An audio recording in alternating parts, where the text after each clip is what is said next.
I just wanna run, hide it away. Run because they're chasing me down. I just wanna run, throw it away. Run before they're finding me out. I just wanna run.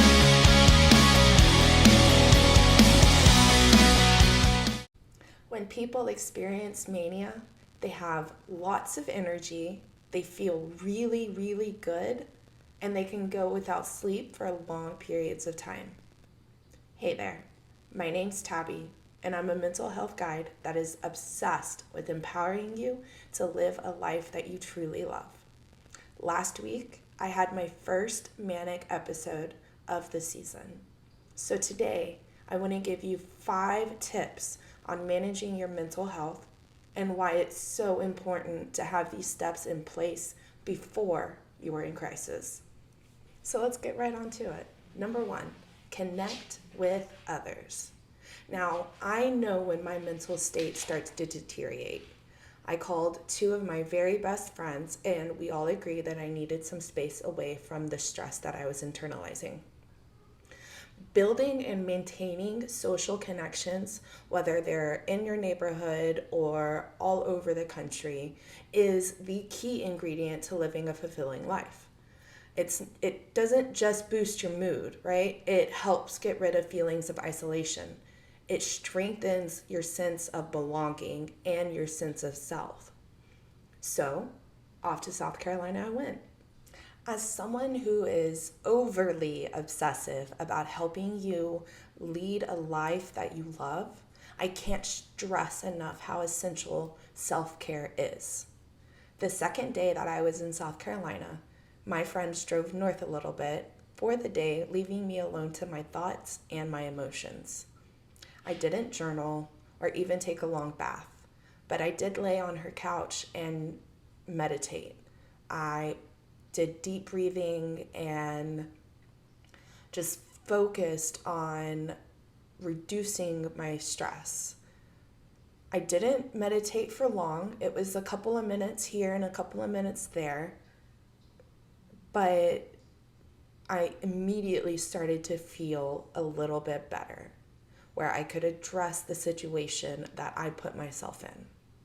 Self-care isn't just floating in a bathtub. It's an act that allows you to recharge, reduce your stress, and build a positive relationship with yourself.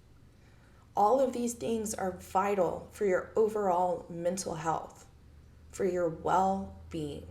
Now for tip 3, let's talk about our diets. Now I will be honest and I will say that I overused DoorDash, and it became my favorite thing because I was able to stay on the couch. The last night that I was in South Carolina, I made dinner. We had spaghetti with Italian sausage, green beans, and garlic bread. Now, I'm not saying that I didn't buy a box of cosmic brownies and eat them like a psychopath, or a case of cookies with ice cream, but I am saying that most of the time I did really good with my diet because I knew it was essential for me to feel better on the inside. When you're on really long road trips, and from Dallas to South Carolina was 14 hours. So gas station junk food was easy. Drive-through burgers, it was easy. But it's not the only form of nutrition that you need. Make sure that when you're on these really long road trips, you're grabbing water and protein items. I know for a fact every single gas station I've ever walked in, whether that's local or not, there's those little protein cookies. And it may not be the thing that you want, but it's what your body actually needs. Yeah, it's probably a little bit more expensive, so road trips come with household snacks too. But if you don't have the time or the preparation or the space for like a packed lunch like that, grab protein and water from the gas stations. Do yourself a favor and grab something that your body needs, not something that your stomach wants. Tip number 4, stay active. Guess what I didn't do? I did not walk any form of miles, but I went outside into the backyard and I strolled along the fence barefoot. I did walk back and forth to the car to breathe in fresh air. And I even had Charlie, which she was the queen puppy, as a partner. Exercise isn't just about your physical health. It's extremely powerful in your overall well-being. When you are able to engage in these physical activities, whether that's going into the backyard barefoot or back and forth to the mailbox, your body is releasing endorphins. These are natural mood lifters. Endorphins help reduce stress and anxiety while also promoting a sense of well-being. So basically, whenever you go outside and you're intentional, I'm doing this for my mental, it actually becomes for your mental. Whenever you step into the gym and you say, I'm doing this to be strong, suddenly your workout is meant to be strong. It's the same thing. So you go outside. This walk is for my mental health, not for whatever excuse you want to throw at yourself. I'm doing this for my mental health helps. Now, I like to save the most important for last. And where this entire episode is of importance, I cannot stress enough. Get enough sleep. When I was in South Carolina, I slept on the couch.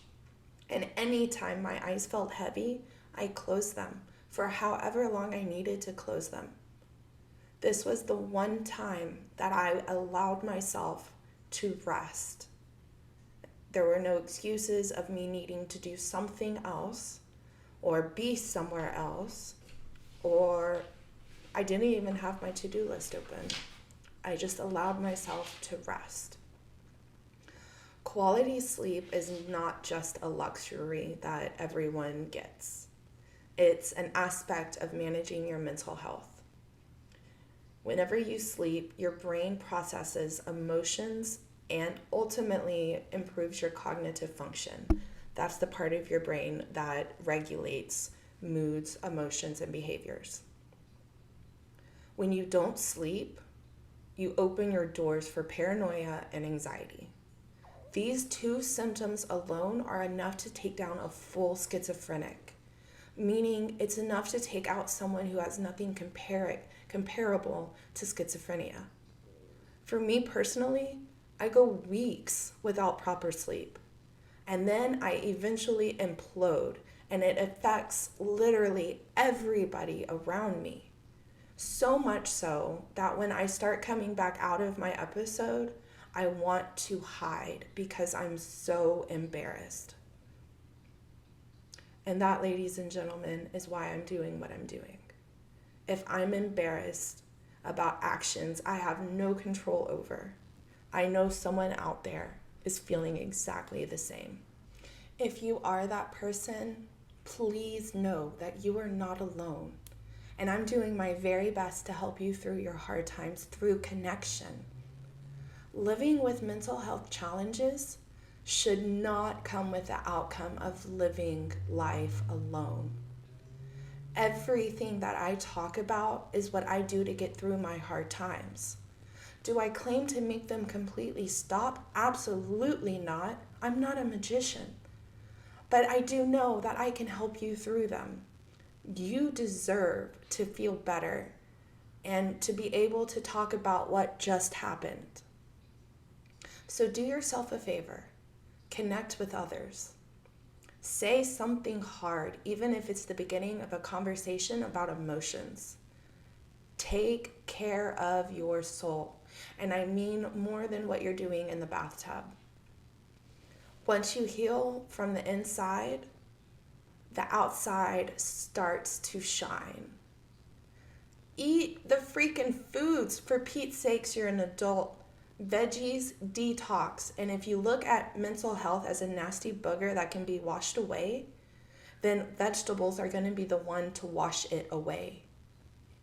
Go for a walk or throw on some gloves and dig in the yard. Either way, after an episode, your cortisol needs to be regulated somehow. And with that, I'm going to leave you the same way I always do. Be kind to yourself, always. And if it's time for you to take your medicines too, go do that.